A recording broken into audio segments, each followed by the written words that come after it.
Well, hello. I want to welcome you to this episode of Plumbing Marketing Profits, where we interview leading plumbing and HVAC business owners from across the country and kind of pick their brains and see what they're doing in today's economy to keep the phone ringing and to grow their business. And today we're honored to be interviewing Lori Castillo and Daniel Cordova of Daniel Cordova Plumbing. They are potentially, and this is just my conjecture because I can't back this up by statistics, but they are potentially one of the fastest growing plumbing companies in the United States. They were recently featured on Plumbing Mechanical as the Truck of the Month, and over the last 3 years, or probably a little bit less than 3 years, they've grown from a startup business with no customers and no revenues to the point where they're now going to hit $1 million or more in less than 3 years. So this is really exciting stuff. We've interviewed a lot of people on the podcast, talking about business owners that have been in business for 20 and 30 years. But today we have the privilege of talking with a very fast-growing company that has done a lot of things right and is starting to reap the rewards. So I want to welcome to the call Daniel and Lori. Hello. Good morning, Josh. Good morning. Hey, thanks you guys so much for taking the time out of your busy schedules to be on today's episode. No problem. We appreciate it. We are actually excited to talk to you. Quite an honor. Thank you. Thank you. Absolutely. So let's start. If you could, just tell us a little bit about your business. And I know I gave a little bit of a background, but just tell us a little bit about how long you've been in business, approximate revenues, number of trucks, number of employees, that type of stuff. Okay. We've been in business as of August of 2013. Would have been 2 years, right? Yeah, so we are our license is of August 2013. We're currently running four service trucks. We have 4 techs, including me. I'm one of the lead techs, and 2 girls in the office. So there's 6 of us total here at the shop. Beautiful. And you think you're on pace to do about $1 million year to date in 2013? We're really, really close. Okay. Beautiful. That's a major milestone, so congratulations. Thank you. We've definitely worked hard, and I got to give it to my team. It's been an amazing year, that's for sure. Beautiful.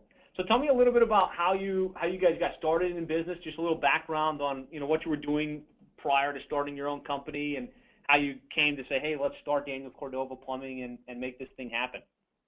Okay. I actually grew up in the industry.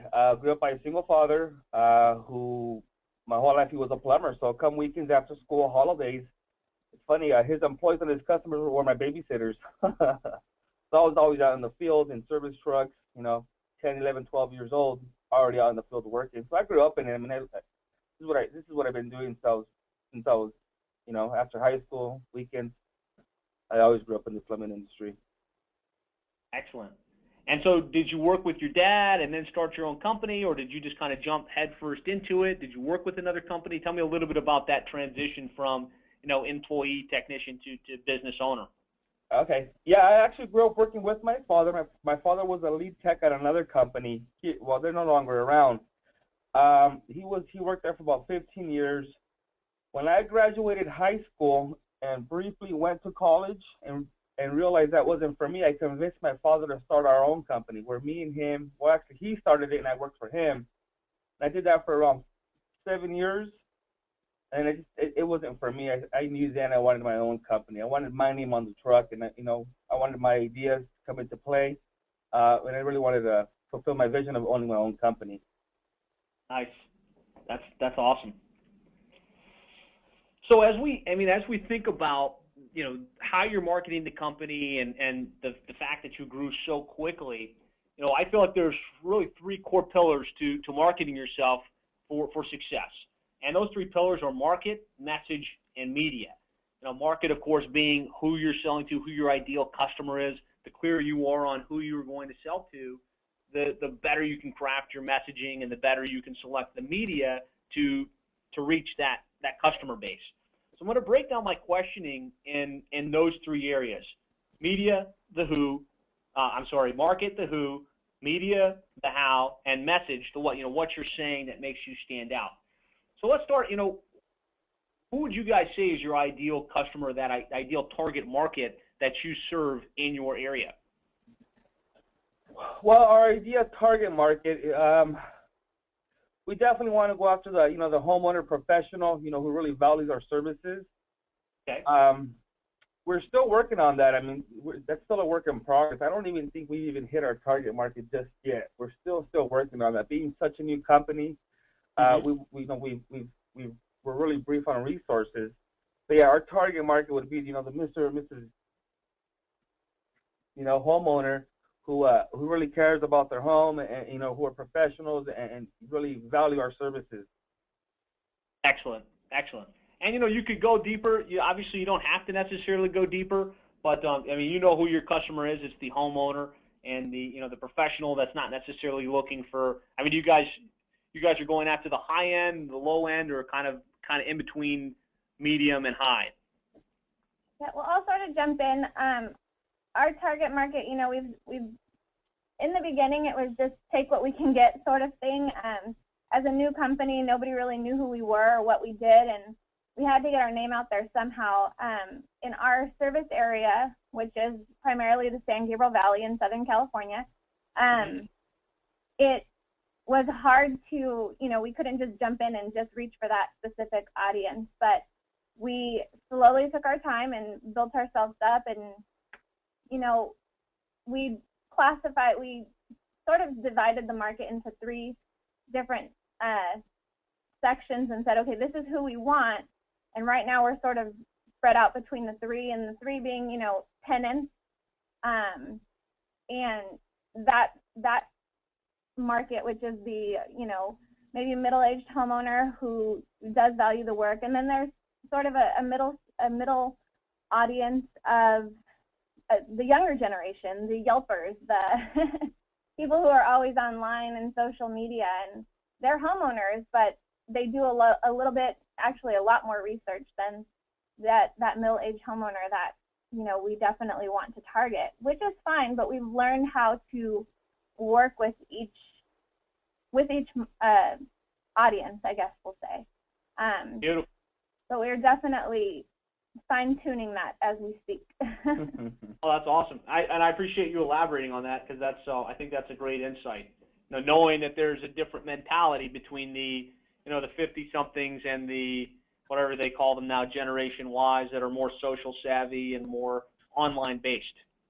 Oh, yes, definitely. There definitely is, and it took us a while to really, really grasp that and the differences, and we're still learning. Whenever we get a call in that's from a Yelp customer, we know that we have to treat them a little bit different than how we would a customer that we might get, from a referral from,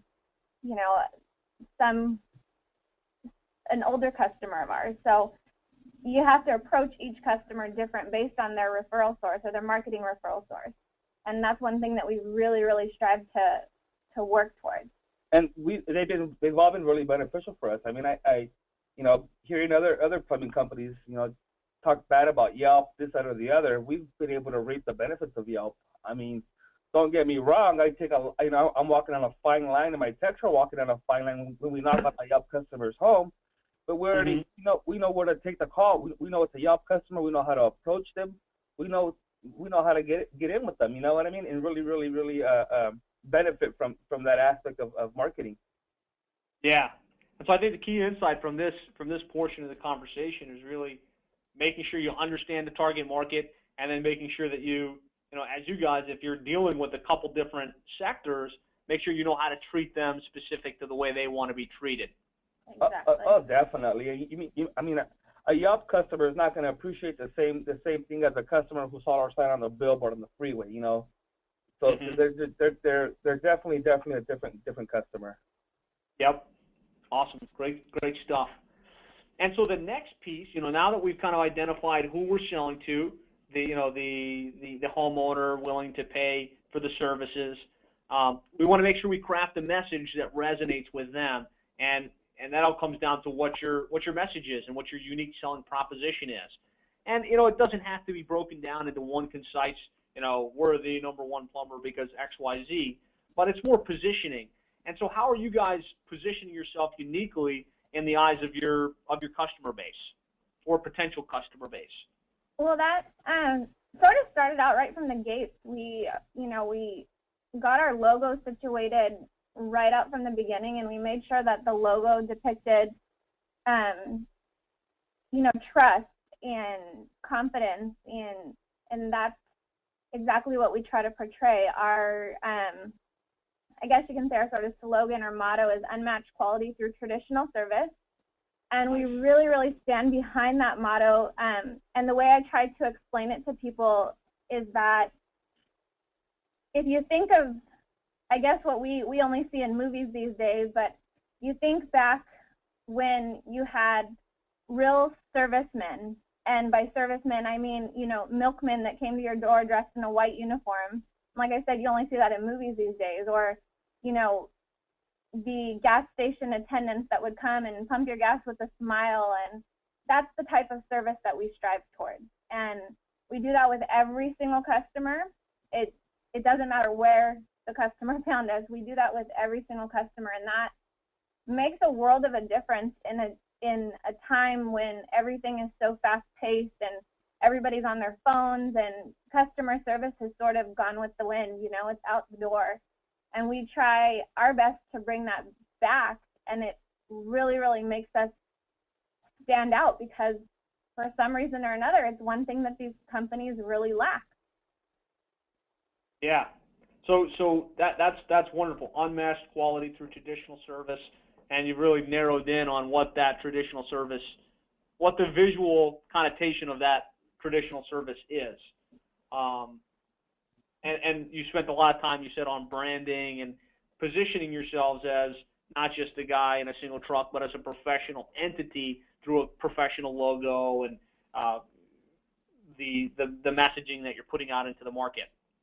Yeah, definitely. I mean, we get it all the time. We have people calling in, and they think we're a huge company. Even just running, 2 trucks, people thought that we were some big business, but they thought we were a big operation. Yeah, they think that we're some 20 truck operation, but it was just a matter of right from the get-go, we got our logo situated and we kept it consistent. I mean, I feel like we have a really strong logo. I feel like we have really strong and bright colors, definitely, that sort of stand out: the orange, the bright green, and the blue.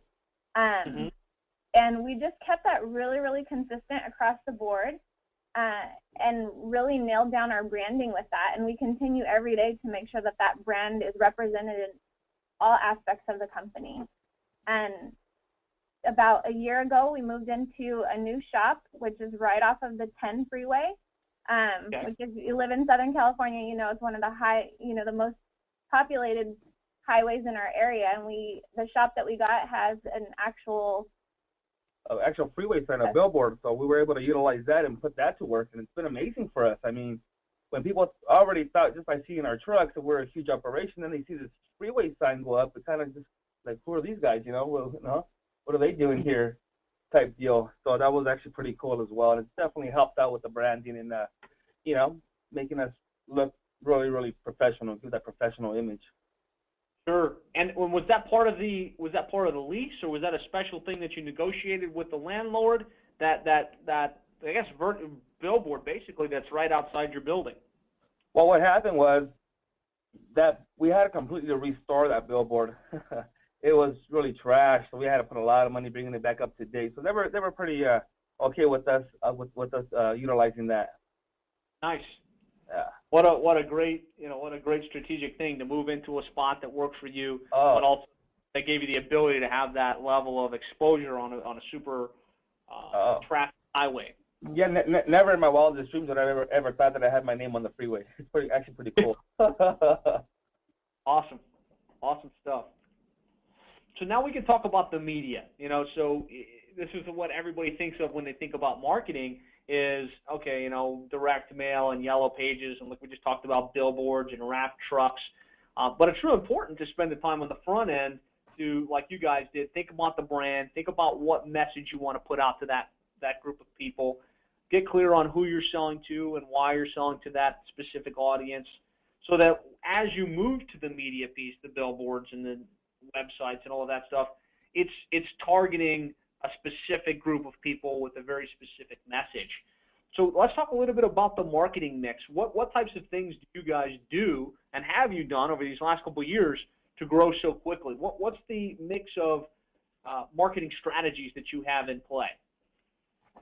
Well, as you know, we started out with sort of a zero budget almost. Shoestring, right?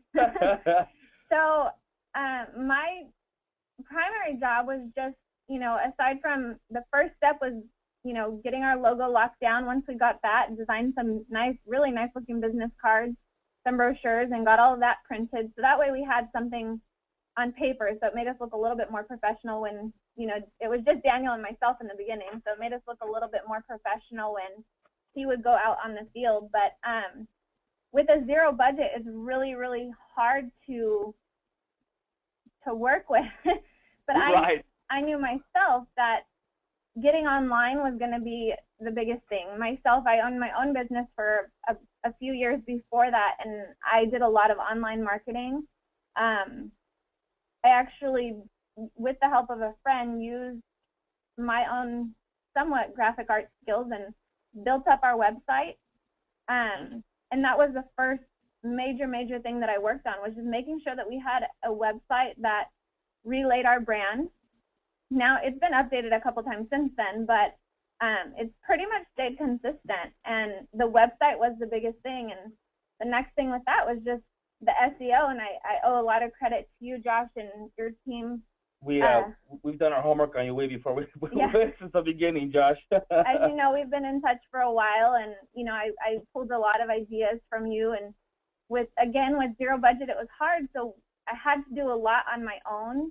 So while Daniel was out in the field running the very few calls that we had, I think we were even scrambling calls off Craigslist. I mean, this is quite. Oh yes. So if we go back to the net, setting up the brochure, the logos, the business card, getting a good website, doing your own due diligence, and I know you spend a lot of time learning how to do SEO and how to set up the website right. And then it sounded like some Craigslist ads. Were you posting those ads? Well, like I said, at the beginning there was a zero budget. We had no money. Right. This was a turn of the economy was still down. Nobody was going to lend us $1. I mean, that was there was no budget, absolutely no budget.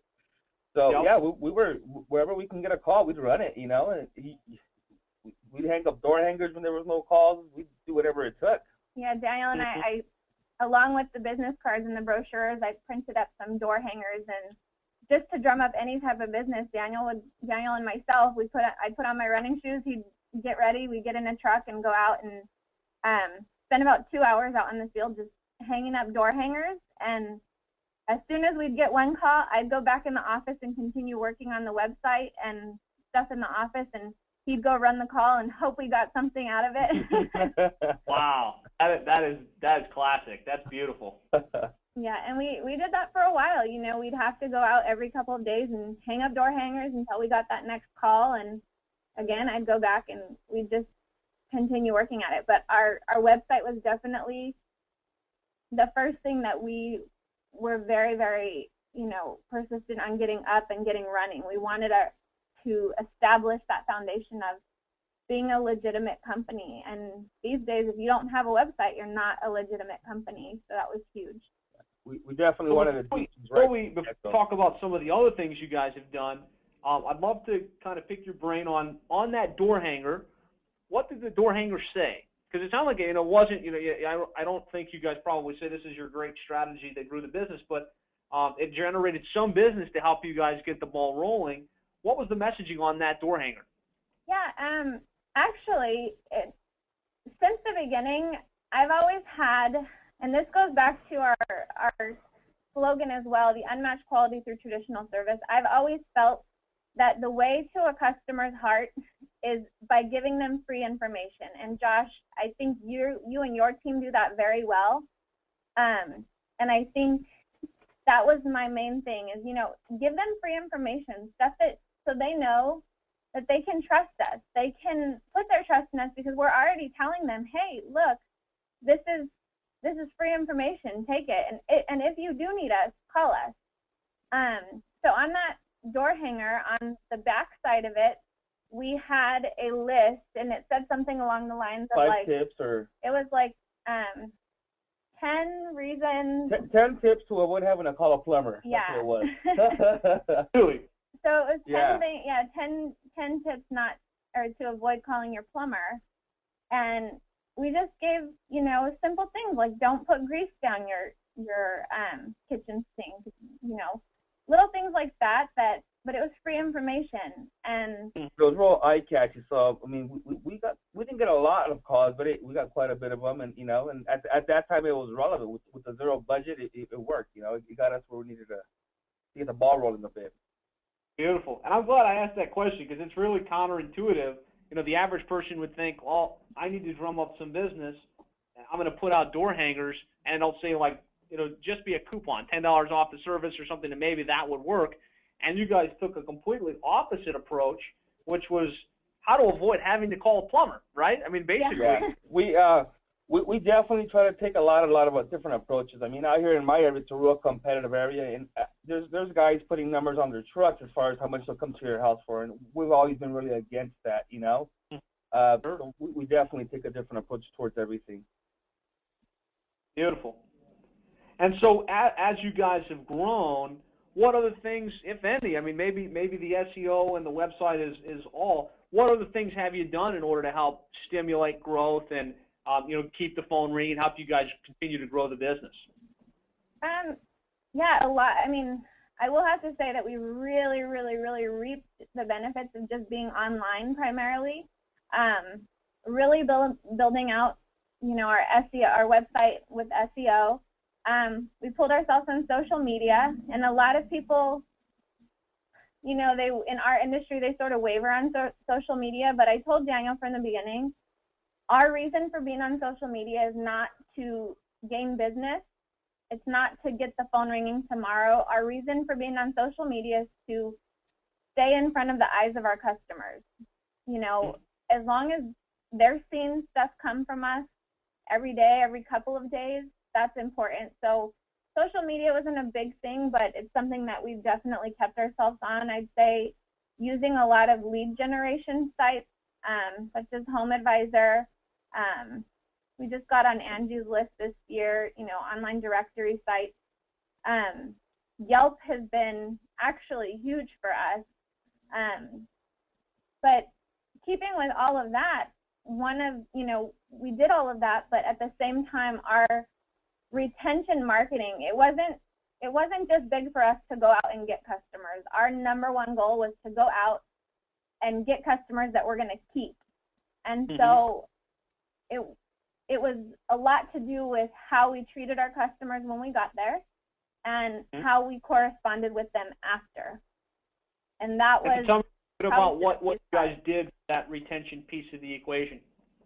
Yeah, so one of the other pieces that we got printed right away were some postcards. And the postcards basically just said, thank you for using our services. If you ever do need to call us back, here's a $20, coupon off of any service. And nice.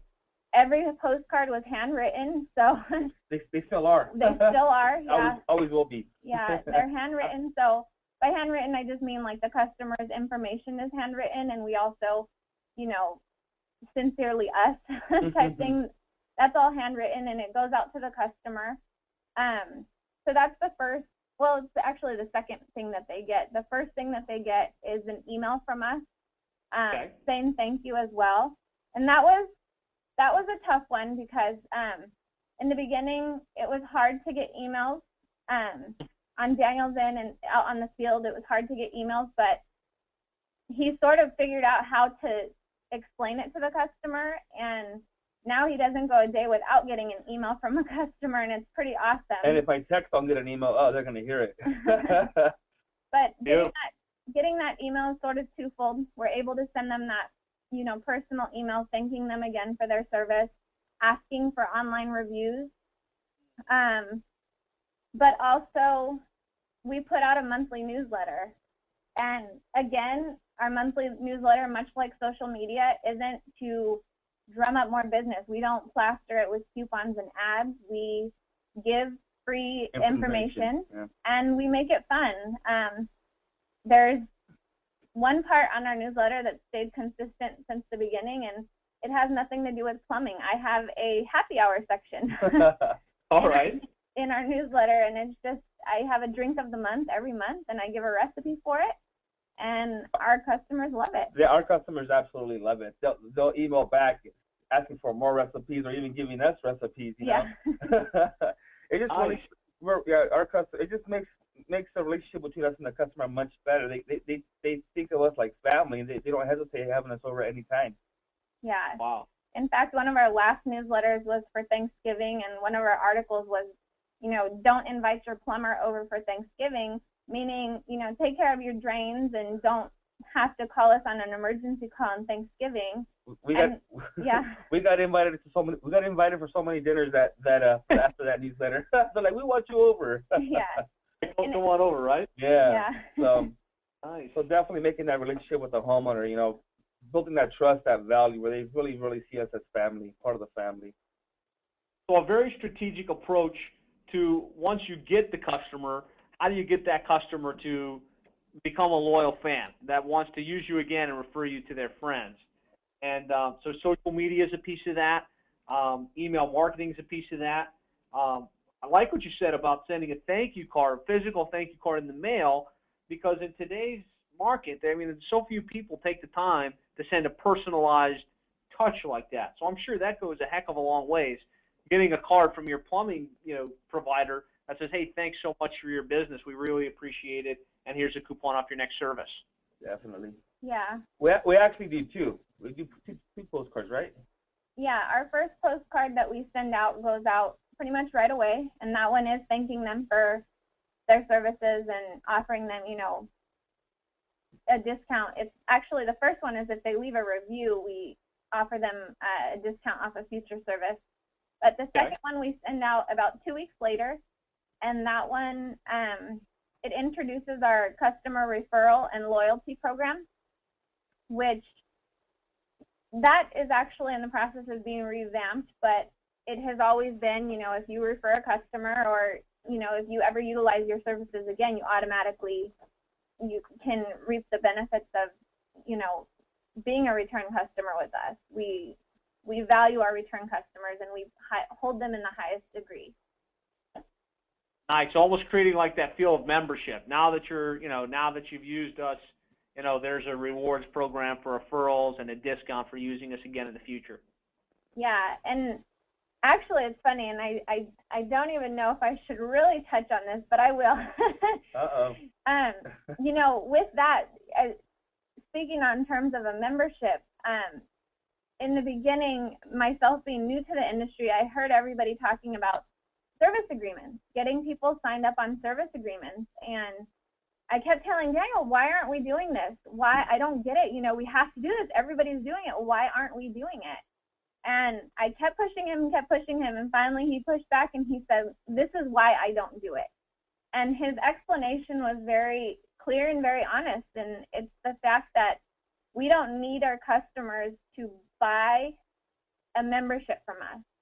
We're going to gain their trust and keep them. And so far, we have. We've hardly lost any customers. And it's not, you know, they're a member because we make them a member automatically. We don't have to get them to sign a service agreement to agree to that. So it's one thing that a lot of people are surprised that we actually don't do. And so it's almost like an implied, you know, every customer is just automatically enrolled in a service agreement, but they don't pay for it. It's just part of being part of the Cordova family. Exactly. And a lot of customers, you know, I mean, a lot of companies, the benefits of being a service agreement member are cheaper prices or faster service or, you know, all of this. And we give that to every single returning customer no matter what. So Beautiful. They don't need to buy into it. The only difference is that, you know, with a service agreement, they get a yearly inspection generally. We'll offer a free assessment, but we make sure to take care of our returning customers because they're the gold of our business. You know, they're the ones who we don't have to work as hard at. We don't spend as much money to attain because they already trust us. Right. And I guess at this point, how much of your business would you say is repeat and referral-based business versus net new? They found you from the billboard, or they found you from some other online source? Currently, it's about half, about Okay. 6%. And as a very new company, you know, we're just over 2 years old.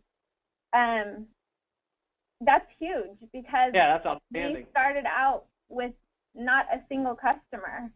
So for us to have a 50% retention rate and be where we're at and the numbers we're pulling currently, it's a big deal. Absolutely. Yeah, that's fantastic. So one thing I want to come back to before we move past it was getting the emails. And, you know, you mentioned initially there was a big challenge. You know, out in the field, the guys couldn't get the emails, and that something changed that helped you guys start to get the emails. Tell me a little bit about how you're wordsmithing it so that they do feel comfortable giving you that email address. All right, Josh, I'm going to be really honest on this one, and I'm going to tell you the truth, and I'm going to see Lori do her happy dance, all right? You know, to be quite honest, it was all on the field. It was all me. So it was just me and Lori, and she'd tell me, get emails, and I was always against it. I don't even think I had an email back then. And she was persistent, and she hounded me, said, get those emails. And I never did, and she would get mad until finally I started getting one or two. And then Lori was getting happy, you know, she was my biggest cheerleader, get emails. And finally, I think we had an emailing list of like 10 or 12 emails we had, right, Lori? Yeah. Poor Lori sits in the office, you know, she's going all gun-ho on this newsletter, you know, does an amazing job, and they're still the same. We go back and look at them, they're still all the same. And she sends it out to like 10, 15 people were on our emailing list, right? Mm-hmm. And we get a response. Someone says, yeah, come back out, you know, and since that day, I've never missed an email. You're like, wait a minute, so if we send this email, how much does it cost? It results in more business. Oh, yeah. So it's definitely been a major key player in building the business, is getting those emails, you know, staying in front of the customers, doing follow-ups. I mean, we do an amazing job with that, with our email, and we utilize our email to its max potential. I mean, we're really cautious of our emailing list. We don't bombard our customers or give the email list to anybody else. We really respect it, but we really utilize it to its maximum capacity.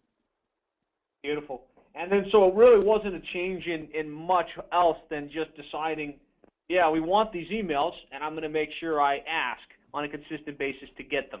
Yeah, it's funny because talking to other companies, I'm like, do you guys do a newsletter? They're like, no. Like, you guys are out of your mind. What do you mean you don't do a newsletter? Mm-hmm.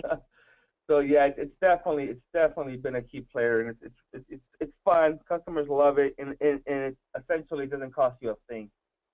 I think it was just, his mentality and understanding the value behind it is what changed in how he asks customers. And the key to getting them is, number one, asking. You're not going to get it if you don't ask. So that was the first step. And he'll even say, you know, every once in a while he has a couple of customers that are really resistant to it.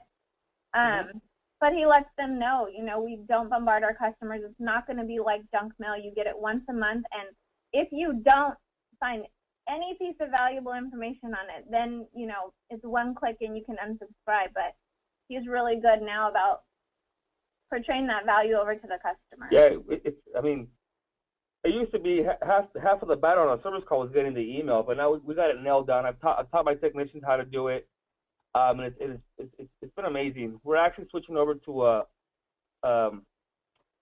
the way we're doing invoices is going to be on tablets, so that'll be much easier in getting emails as well, right? Yeah. So it's sure, because then you're telling them we're going to email you the invoice, and you don't even have to explain anything. It's just okay. Once we get on our tablets on our new operating system, it'll be much easier. But it's definitely, you need every email from every customer. It's just as important as their address and phone number. Beautiful. Great stuff. And then at the moment, you know, there's a lot of email marketing systems out there. What tool are you guys using to house those emails and send those emails out? When I put up the website. My friend who really helped us get our website up and running, he introduced me to a company called MailChimp. Yep. And I started with them, and we've been with them since then. So yeah, MailChimp's been our primary server for that. And it's a great system. So you've got all your customers' names, email addresses in there, and then you push out your newsletter once a month through MailChimp. And about how much time does it take for you to put that together on a monthly basis? Well, my assistant in the office, my office assistant here, she's really stepped it up and has been helping me a lot with it since I've been a little tied up lately. But it'll take us if you put all of our hours together, it's probably one full day. Okay. If that. We've gotten a little bit better at it, so. You guys don't skimp on the newsletter. I mean, that's a serious newsletter. Oh, no. I start getting mad if I don't get my newsletter in my inbox by the 10th. Nice. Well, great. Thank you for sharing that, because sometimes these little details get people caught up. I mean, they get the idea, okay, I need to send emails, I need to get email addresses. Well, you're just helping to, connect the dots a little bit, get MailChimp or some other email system, and this is something you can do without spending too much time. Yeah, definitely. And it's worth it. It generates additional business and it helps you grow. So out of all of these different things that you're doing, the billboard, online, social, pay-per-lead services, paid online directory listings, what seems to be generating the most leads on a percentage basis of your net new type business? Our biggest, like I said, is just that retention marketing. Everything that we do to keep our customers and make sure that they stay with us, that's obviously number one. But as far as everything else, they sort of jump throughout the month, or from month to month. 1 month HomeAdvisor might be great for us, and the next month Yelp is. And that's just sort of how it's played out. I would say, I can say HomeAdvisor and Yelp are probably our biggest. Probably our biggest. SEO is also great for us as well. SEO, yeah. SEO, I'm sorry about that. SEO is also great for us as well. So organic rankings and organic rankings and pay-per-click. Yelp. Yeah, they're actually. I think they're probably a little higher than Yelp and HomeAdvisor. Well, yeah, definitely our online, our SEO and our organic. And also our pay-per-click. It sort of works hand in hand, because we did start using pay-per-click about a year ago as well, and we invest quite a bit of money in that as well. But yeah, online. But like I said, I definitely think that some months some work a little bit better. Now, Josh, we're happy that after about a year of utilizing your free information and help, we did join with your team, Plumber SEO, and we've been very grateful for your help. It's been a relief and, a little load off of my shoulders, not having to worry about keeping up with the SEO. And we just started with you, but I have all the faith in the world in you and your team. And so, as we mentioned in earlier conversations, we are so busy right now and very grateful for how busy we are. And I know we just started with you, and we're a little worried. We're actually quite worried. That we might get an overload of calls, but we just hired 2 new techs, and hopefully that can help make up for it. But yeah, I agree. SEO, HomeAdvisor, HomeAdvisor has been great for us. We definitely reap the advantages of HomeAdvisor. We have over 60-70 reviews on there. We do fairly well on HomeAdvisor. Yelp, I think Yelp, our biggest ROI comes from Yelp, right? Yeah. We only pay them $3.50 for the amount of calls and profit we get off of Yelp. It's amazing. The ROI on Yelp is amazing. Angie's List. Yeah. It's kind of quite funny, because talking to other companies, that they love Angie's List and they hate Yelp, and we're actually quite the opposite. We try our best on Angie's List, but it might be the market of where we're at, but we don't do too well on Angie's List, and we actually might. I want to cut it next year, but we'll see how that goes. Interesting. Well, first I want to thank you guys for the shout out. We appreciate your business, and we are really excited about taking that part with you to the next level. But it's funny, you guys do mention two online lead channels that are somewhat counterintuitive to what we typically hear, the HomeAdvisor and the Yelp. So I want to spend a little time unpacking that. So HomeAdvisor is a service where you guys basically pay on a per lead basis, and the lead goes out to a couple different companies. You guys must be doing something unique in how you're approaching those leads to make it a great return on investment for you. And I'd love to, just kind of hear some insights from you on how you're addressing those HomeAdvisor leads to make it a win for you. It's kind of a secret here, Josh. I don't know if we really want to. No, we'll say it this way. We follow what we do in every other aspect of our business, and that's just putting our customers first and really taking the time to, contact them. The number one thing with HomeAdvisor is you have to contact them, and you have to be in contact with them. And that's the hardest part. Now it's so competitive. If you're not the first one on the phone, you're done. So you make sure to keep up with that, and just make sure to keep up with the customer, and we just, like I said, we just try to relay what we do with everything else with HomeAdvisor as well, and it's worked very well for us. We make sure that we get those those HomeAdvisor reviews, which make us look stronger in the eyes of the customer as well. So it's a mix of the credibility that you have from the reviews on HomeAdvisor directly, where they say, okay, these guys are legit. I mean, look at all these reviews versus some of the others that don't have any, and the proactivity of the effort.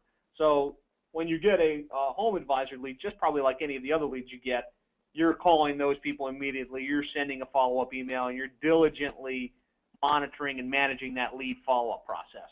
Yeah, definitely. Yeah, I mean, I hear every day, HomeAdvisor is a waste of money. I can't, you don't make any money on HomeAdvisor.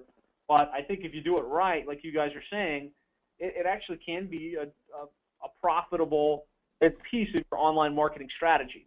It's very profitable, very, very profitable. I mean, it's all about how you go about it. We take a little different approach toward things here, but it's very, very profitable. Beautiful. And so tell me about Yelp. I mean, the thing I always hear from people on Yelp is, my reviews all get filtered, and nobody looks on Yelp when they need a plumbing business. But you're saying it's a great fit for you. Tell me a little bit about why you think that is. Yeah, I'll jump into that one, because I'm actually a Yelp advocate to the highest extreme. All right. I used to hate Yelp. Yeah. Yeah, most people do. Yeah, Dan used to hate Yelp, and like you said, most people do. Most business owners do, yeah. Yeah, a lot of business owners. In fact, if you watch the news recently, a lot of people are trying to sue them and everything. But I've been a Yelp advocate since the beginning, and I've had one thing that I've told every business owner that I've ever talked to: if you treat your customers well, how they should be treated, you give them value, you give them respect, you're gonna earn good reviews on Yelp. And if you earn those good reviews on Yelp, yes, some of them might get filtered, and there's a reason that they get filtered, and I strongly believe that it's a good reason. There's so many people out there that will go and create fake emails just to either give a positive review for a company or give a negative review for a company. And if you're not an active Yelp member, those reviews will get filtered. And to me, that's fine. If we have, I haven't checked it recently, actually, because I don't keep up with that side too much. My assistant in the office does, but we have a ton of filtered reviews, and that's fine. We have worked harder at, just specifically targeting our customers who come in from Yelp and ask for a Yelp review instead of asking everybody for a Yelp review. But it's huge, and just understanding that one fact that, you have to understand that whatever your service is that's going to be put out on Yelp. Yeah. So you have to stand behind your word and make sure to offer it. I'm not going to say that we don't have any bad reviews. We have a couple bad reviews on Yelp, and those bad reviews, you're not going to satisfy every customer. And all we do when we do get bad reviews and good reviews as well is we respond to them. If it's a good review, we say thank you. We make sure that our voice is being heard as a business. And if it's a bad review, we make sure we sleep on it first. Yeah, Don't chastise them, right? Yeah, no, we sleep on them. You definitely can't go out there and yell at the customer and tell them how wrong they are. We just approach it very nicely and subtly, and thank you so much for your honest feedback. We do understand that this was the situation, and we sort of explain our side of the situation very nicely, though. And again, we thank you for your honest feedback. We hope that once we get that review, we do try to make an effort to contact that customer if we can and try to make them happy. And we always put on there, we hope that our efforts to resolve your problem have found you well. And, again, we thank you. So we're very humble and, take a different approach. Yeah, we understand that those are the reviews. If you're a Yelper, like I am, because I'm a Yelper in my own personal life, but if you're a Yelper, when I go and look and there's a company with, 30 awesome reviews and there's 2 bad ones, you better believe that I'm going to read those 2 bad reviews and try to understand. So for me, if somebody comes to our company and they read those 2 bad reviews, I want them to have something else to read as far as what we responded to. Sure. So again, it goes back to, since you have such a great customer experience and you're so focused on keeping your real customers, your active customers happy, that's one of the reasons Yelp works so well for you, because you're providing a great experience and they're more than happy to go in and write good things about you. Yeah, in fact, we just joined the industry network Nextstar, and we just got back from a conference out in Minneapolis where it was a little chilly, but one thing that we learned out there was, good work isn't good enough anymore. You can't just do a good job. If a customer thinks like, okay, they did a good job, you're just mediocre. All you did was the expectation, right? Yeah, you have to go above and beyond to stand out in today's market. Mhm. Absolutely. Powerful stuff, guys. I mean, this is some great information. I know that we're about to hit the hour mark, so I'm going to try and speed things along. Out of the services that you guys are offering, and I know you're a full service plumbing company, which ones tend to be most profitable for you? That'll be a no-brainer. I mean, we're really big in sewer repair, drain work. Okay. Yeah, those are definitely the most profitable for us. If it was up to me, that's all we would do. But I mean, sewer and drain stuff for you guys is where the money's at. Yeah, but I tell my guys all the time, there's no such thing as a bad call. Every call is a great call. You approach it, you approach them all the same. They're all good calls. All business is good business. Mhm. Are there any new services that you guys are starting to become, you're noticing are becoming more profitable or more prevalent in your market? I mean, within the last few years, we've definitely seen a lot of the trenchless, the sewer stuff, the different methods of replacing sewers. I've actually been involved with that throughout my whole life, so I mean, I've always been on top of that market as far as knowing that market. But yeah, there's a lot of I guess the most popular thing around this area. Sorry about that. Oh, that's okay. What's really, I think it would be the sewers and the rooter stuff. That's really big in this market. Perfect. Great. So you guys mentioned Nextstar. What, I guess other than that, if maybe that's the only one, what organizations are you involved with that you feel like you've gotten value from? We just recently joined Nextstar. I mean, like I said, we've picked Nextstar's brain since we started. We've been on plumbing and mechanical, reading their articles, trying to do as much homework as we can, and we finally decided, hey, we should go check it out. We went to Indianapolis 2 months ago, and we loved it. It's just so much resources, so much information. It's definitely mind and game changing. We were actually really on the fence about joining because we felt like we had a really strong base already. And what was portrayed to us just from talking to them over the phone and, on their website, it was that they were going to provide us a lot of, marketing and those type of resources. And I really was resistant because I felt that we already had a lot of those business practices in place, and I felt like we were above a lot of people in our market, but we did go to Indianapolis as what they call VIPs. So we didn't go as members. We went just to go check it out.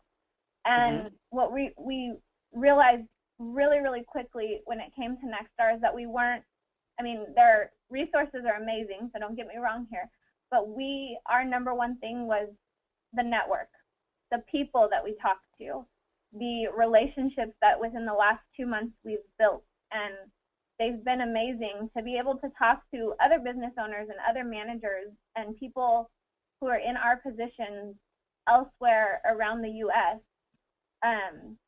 Even some here in California, in Southern California, not too far from us as well. And just be able to openly talk to people who you would normally consider your competition, but they're not. And they're more than willing to help and give you advice. And, you know, so our marketing hasn't changed and probably won't change too much, but as far as our business practices and things, it's just helping us grow a little bit stronger. And it's definitely, we see it already as a big benefit. Oh, yeah. I mean, being able to talk to different owners with the same struggles and same questions, I mean, what Nexstar is going to tell you is, you know, they're going to save you 10 years of trial and error, you know, being able to talk to other people. You save so much time and said, oh, okay, awesome. I don't have to do this. I already know the answer, right? Right. So that's been a slam dunk for you guys, and you really anticipate great benefits from that information and also that network of world-class, you know, they're top of the line plumbing and HVAC business owners. Definitely top 5-star stuff. And so outside of Nexstar, you know, what other books, training programs do you feel have influenced your success? And by, you know, no question, I mean, it's a tremendous success that you guys have experienced over the last 3 years. So I'm sure there have been other books, information that you've consumed that contributed to that. Like I said, the only people we really picked your brains would be you, Mr. Nelson, and I guess we did a lot of homework on reading plumbing and mechanical. Every time that magazine would come in, we would read that thing from top to bottom. Okay. That'd be it. Yeah, right? We've never really done any training. I think your SEO book, the first book that you sent, we just got your new one, which I haven't had a chance to dig into yet, but I think your first book, I use that a lot. So when you talk about books, it's, you know, that was one thing that I used right from the get-go in trying to get our website up and running. But yeah, my parents have owned their own business for about 36, 37 years now, and so a lot of it just comes from experience and knowing that, you know, knowing the hard work that goes into it. Mind you, I don't own this company. I'm here helping Daniel, but I treat it like it's my own because I know, you know, at the end of the day, I'm going to be taken care of. So it's just having that experience, that business mentality, and I think it's big in portraying that to our employees as well and making them feel like part of, we call it a family. We're the DCP family, and, you know, we make them buy into that as well, and we want them to because we want them to feel like they have a voice here. So a lot of it is just that, the relationships and the experience. It doesn't so much come from a book or a training manual. It's just building on what we already know and what makes us feel good, I guess you can say. No, definitely. We're definitely, the culture here, it's really a beautiful thing. I mean, my guys can come in with anything, you know, we'll definitely help them out. It's always, you know, we're always open towards anything here with our employees, and they really appreciate it. Awesome. And so, you know, just in wrapping up, you know, what would you say to the owner of the plumbing business that's, you know, really not where they want to be, but they really want to take it to the next level? What nuggets of wisdom or advice would you offer to them? Don't be afraid to change, and don't be afraid to ask questions and look for help. That's probably one thing I would say. Ask questions, look for help, do some homework, you know, ask. You're not going to know until you ask. Sure. Yeah, we always say, you know, it's you're always learning. And when you stop learning, you stop growing. We're always, like Daniel said, we're always picking up those P&M magazines. We're always online reading articles, and we'll throw articles back and forth at each other like, oh, did you read this? I mean, I think I've heard every podcast you've ever done. I mean, and I think I've taken notes on some, so we definitely do our homework here. We're really big on doing our homework. Yeah, you have to stay Awesome. active in the industry and know what's going on around you. Good deal.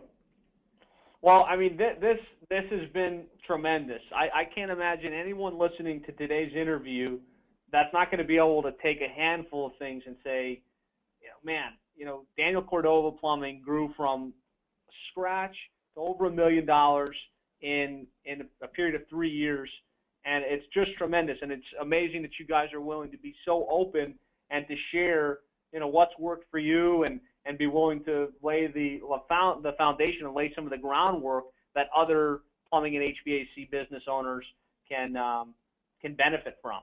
So thank you guys for spending the time and for being so willing to share.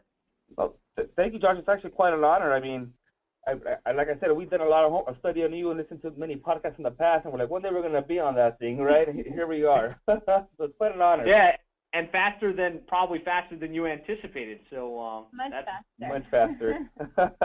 Outstanding. Well, we'll wrap it up there. Obviously, if you want to get more interviews, more podcasts of interviews with other plumbing and HVAC business owners similar to this, you can go to plumbingmarketing.net. There we've got an inventory of the historic ones, and you can register to be alerted as new interviews are posted. So hope you found great value from this episode, and we'll look forward to talking with you again soon.